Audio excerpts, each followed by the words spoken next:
you're speaking to us today in your relationship to the Miles Hall Foundation. You are the founder, director, president. What is your role? So I'm actually executive director of the Miles Hall Okay. Foundation. Yeah, we're a 501c3. That means a nonprofit, tax Okay. deductible. Uh, Tax deductible. And Miles Hall Foundation named after your son, Miles Hall. Yes. Before we get into the details of the foundation, can you tell us a little bit about Miles? Yeah. So Miles is my firstborn child. I met his dad when we were in college, who's still my husband, Scott, and yeah, Miles was just like a bright shining light. He was just someone who would walk in a room. He had a very infectious smile. He was very gentle and kind, thoughtful, considerate. He was the kind of person who was a really good friend, very inclusive, always included everybody.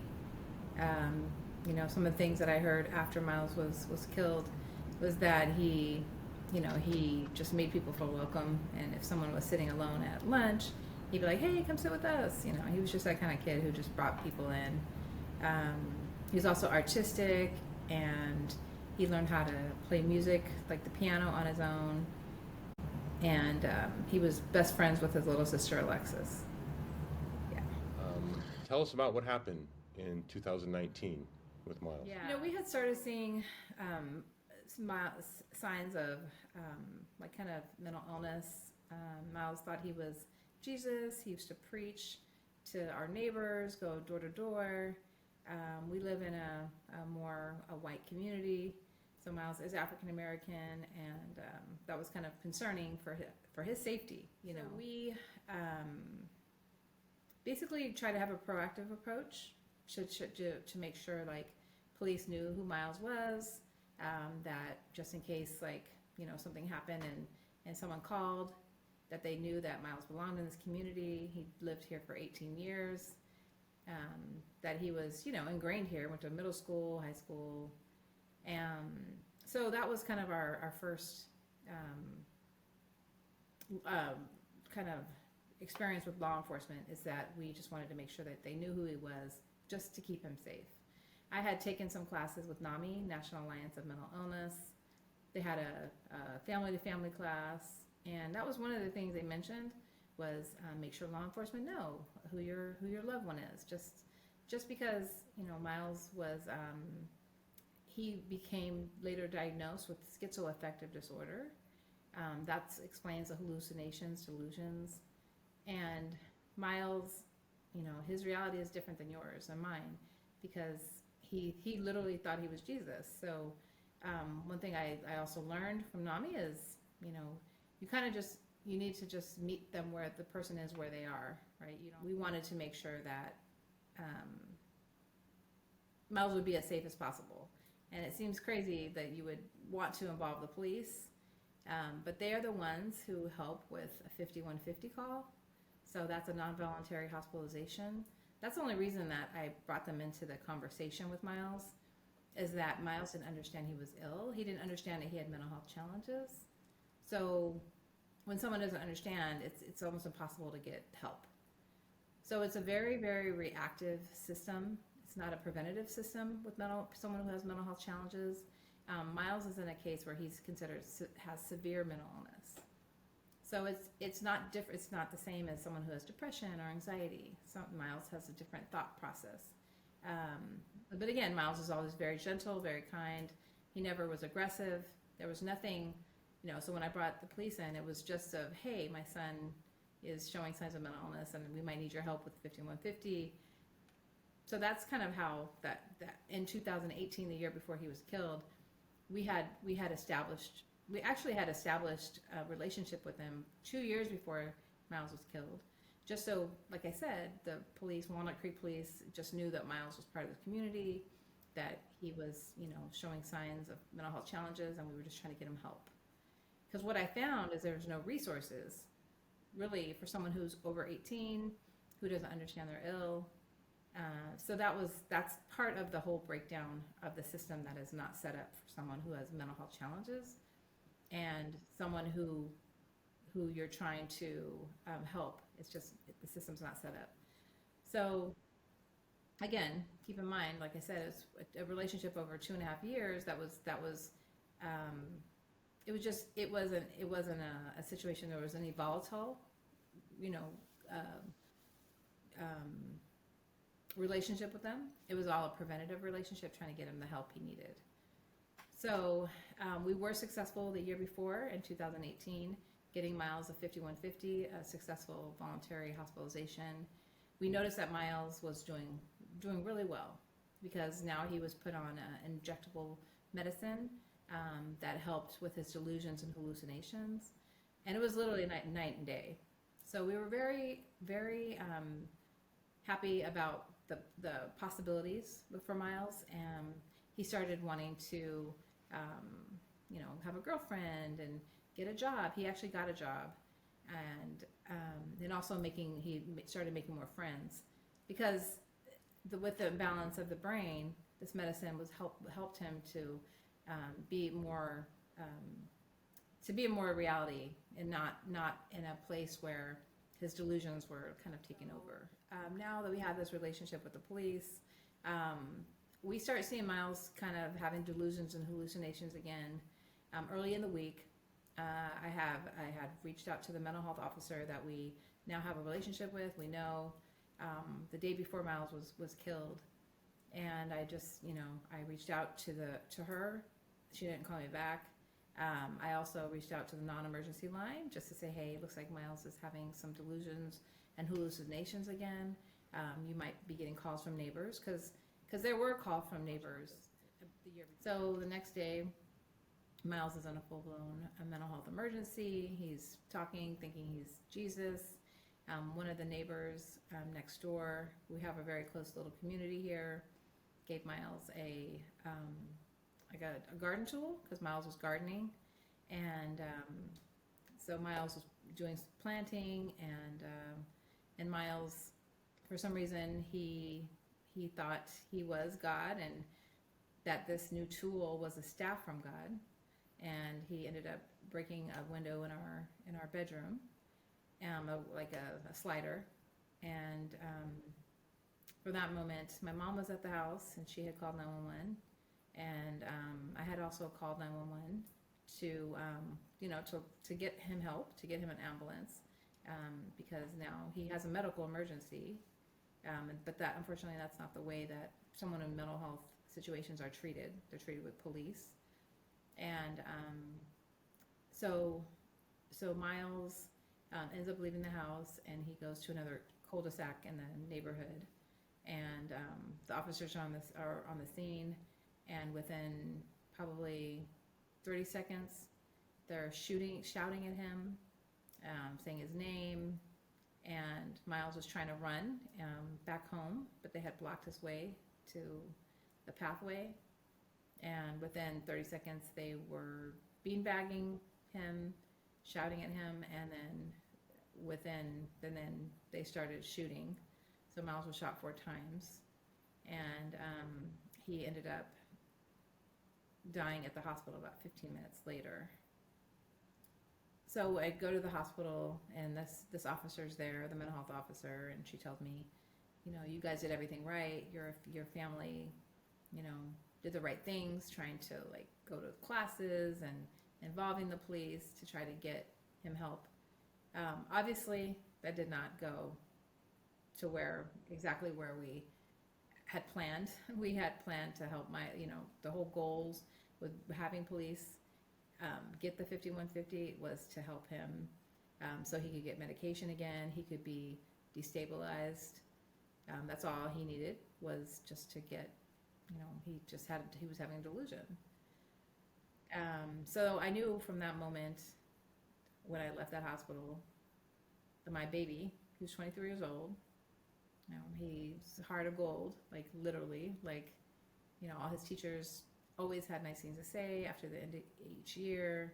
He wasn't a criminal, and he didn't deserve the type of reaction, he was killed, he was murdered, and in someone who has mental health challenges, especially when they're black, they have, like I said, a higher risk, and we knew that going into this relationship with the police, and that's why we tried so hard to make sure they knew who he was, that he lived here, that he was kind and compassionate. So that was basically what propelled um, FOSAth. That's Friends of Scott, Alexis, and Taun Hall. One of my friends, Shyama, she started she started this group. It was a Facebook group, and it grew from there to like 8 people that were like the core, and then it just kept growing. So it kept growing to the neighborhood. Um, people ended up um, people would go to city council meetings twice a month. You were one of them, which I really appreciate. You've been a really great supporter of the work we're doing to honor Miles, and we really appreciate that, because it really does take a village. But that's FOSAth started, and then from that, it was I just like I said, I knew we had to change the whole system. The mental health system has major systemic problems that, especially for Black people, people of color, are way more in danger than someone who's white.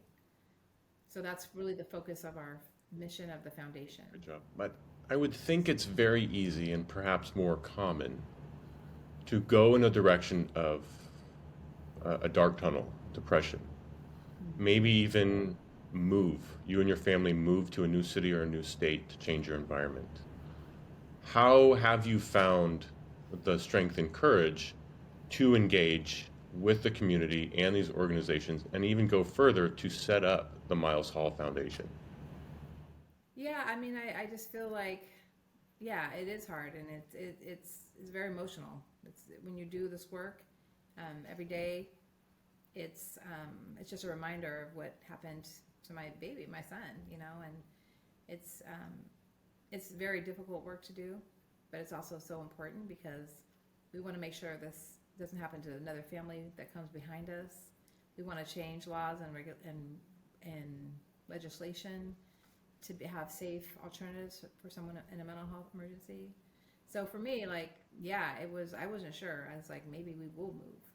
It's painful to think about, just over right across the way. His life was taken from him. One He was of killed. the forces of change that you've been part of in combating and changing the system is AB 988. Can you tell us a little bit about what 988 is? Yeah, so 988 was established in 2019, and it basically mandated that all states all states in the nation, in the U.S., had to have an easy to remember number. So 988, instead of calling this very long number that was 800, lots of other numbers part of that wasn't easy to remember. So 988 was created for all states, mandated, and unfortunately it's mandated, but there was no real funding from the government. It's just like all states had to figure out how to make this 988 system happen. So what happened was, when I was trying to reach out to city council, we were going to city council twice a month, board of supervisors, legislators. We knew that we had to change it at the top, the way that people with mental health challenges were being responded to. Police should not be the first responders. So I had met, after door knocking with several legislators. We were lucky enough to reach a very compassionate one, Rebecca Bauer-Cahan and Arinda. And I told her what happened, and she was like, well, so if there was another number to call, maybe that would have helped. And I was like, absolutely. I called the day before, and no, there were no resources when I called. So there should have been something, right? Because Miles was just in a delusion, and that would have been the perfect opportunity for a mobile crisis unit, someone who was a peer, someone who was a trained professional to respond to Miles while he was in a medical emergency. But that's wasn't there. Prior to 2019, there has been an over-reliance on law enforcement for mental health situations. In fact, continues to criminalize a mental health crisis. This isn't about defunding the police, but more about redirecting the funds and resources in hopes of decriminalizing a mental health crisis, to bring in more trained professionals and have that less reliance on law enforcement, and therefore a decrease in those direct consequences that are associated with those going through the mental health issue. Absolutely. Yeah. So that's what with AB 988, now that so what's different about AB 988? It's the Miles Hall Lifeline and Suicide Prevention Act. So what that is 988, as all states had to have this. California went the extra mile, and they were able to get telecom to put a tax on the 988 number. So now there is funding for California to have mobile crisis units. And that's what the difference is that throughout the other states, most of them don't have that. So 988 is national, but in California, sort of the starting point, we've taken it a bit further. Absolutely. Yeah, and taking it further, because what makes that so different is there's now you have someone to call, someone to come, and somewhere to go. So it's a wraparound service that supports somebody in a mental health emergency, which is a medical emergency. So you're taking away police and having the right responders, which are mental health professionals who have had over thousands of hours of training. It's not fully operational at all yet, because it takes time. This has only been almost a year that this law is passed, and they're still working on the structuring of it. Our governor, Gavin Newsom, is really prioritizing mental health and understanding that money needs to be, and then money needs to be there for this infrastructure, the call centers. You know, you mentioned earlier that you had done everything right. Has there ever been a moment where you wondered if you did something wrong?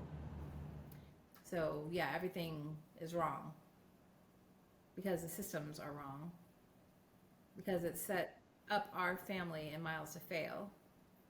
When you see someone who's declining and there are no resources for that person because they're over 18, and you have to utilize someone coming with a gun, that's obviously not right. So yeah, I mean, there's lots of things that should have been different that day. Right? We should have had first responders that had mental health training help Miles. I recently was over at Remembrance Park. In that park, there's a table that has a placard on it that simply says, "Talk about mental health." 4 words. What is our additional responsibility as a community, as friends and family, to facilitate and change how we perceive mental health, how we perceive mental health and race? Mental health, it doesn't see, like you said, it doesn't see color, it doesn't see socioeconomic status. It happens to everybody, and mental health touches every family. So, some of the things that people need to do is just talk. That's why we say talk about mental illness, talk about mental health, because it's okay not to be okay. And we need to break the stigma that somehow, this is taboo, or that if you have mental health challenges, you're weak. So we just have to as a community, be there for each other, be there to know that, like, if someone's not feeling well, or they're struggling and having some depression, or that it's okay to reach out to a friend. Also, now there are more resources. We do have 988, which has capability to talk and text. So there's more, there are more resources that are coming out. But we, as a society, we just have to, talk about it in our schools, talk about it in our communities, and just normalize that it's okay not to be okay. That Miles was very proud to be black. Miles was he was ingrained in his ethnicity and who he was as a black man.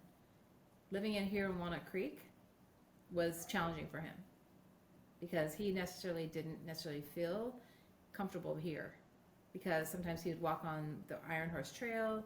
He said people would, women would be like move away from him. So he definitely felt being black in America was triggering for him. He didn't want to live here. He said, "Mom, can we move to Oakland where I feel more comfortable?"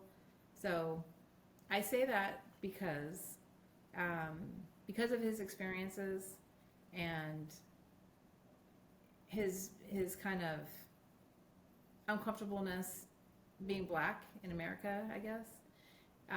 The Miles Hall Foundation is now doing a youth summit. So we have a youth summit in November. It's going to be at Diablo Valley College, and it's partnering with Mount Diablo School District, and it's going to be about being black in America. It's going to talk about how black people, especially men, have to almost code switch. They have to change their behavior to fit, to acclimate to society. There's also, in the black community, there's something where people have to do the talk with their kids about police. We're going to have that discussion. And we're going to talk a lot about mental health and mental wellness and how we need to break the stigma in our communities, but how we also need to know it's okay not to be okay. So that's something I'm really proud of, that we've been working really hard about this for a couple years, and it's now coming into fruition that this is going to happen soon. Mental illness is definitely not talked about as much, for sure. The therapy, people don't really go to therapy as much as in a black community. We're also trying to change that. But yeah, no, people who have mental health challenges, as I say, it can affect anybody. Mental health can affect anyone. But the problem is that when you're black and you have police responding, there's so much implicit bias that is happening because they don't see that person looking like them. So that's where the danger is. And that's why we need to really take away police when they don't need to be involved in medical emergencies, and they don't want to be there either. And Miles had 2 strikes against him, literally, right? And that's why when I started the journey to try to get him help, I understood that it wasn't like I was blind, and I didn't think he was different from somehow. I felt if we went to a different city, I felt more uncomfortable because I was like, well, the police don't know I'm there. So I had a false sense of security, clearly. Because when it comes down to it, and your loved one needs help, police, they don't see a person at that time. They saw Miles as a criminal. And that's where we have to take the criminalization out of mental illness, mental health. So it's literally life or death. The Miles Hall Foundation has partnered with NAMI, as you had mentioned, the National Alliance for Mental Illness. Where can we get more involved and find out more information regarding the Miles Hall Foundation, regarding NAMI, and the events that you are a part of?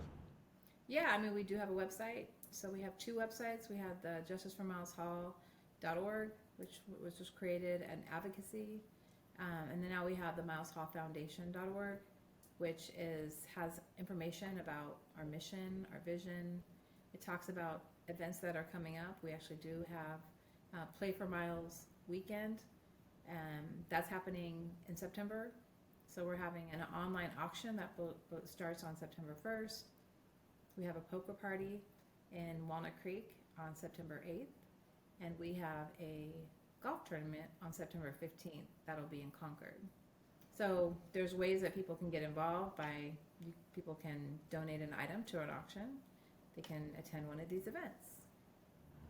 Nobody is limited to just the Play for Miles weekend, the golf tournament or the poker tournament, to make contributions and donations. They can go to justiceformiles.org and make donations on a consistent and regular basis just through the website, regardless of an event.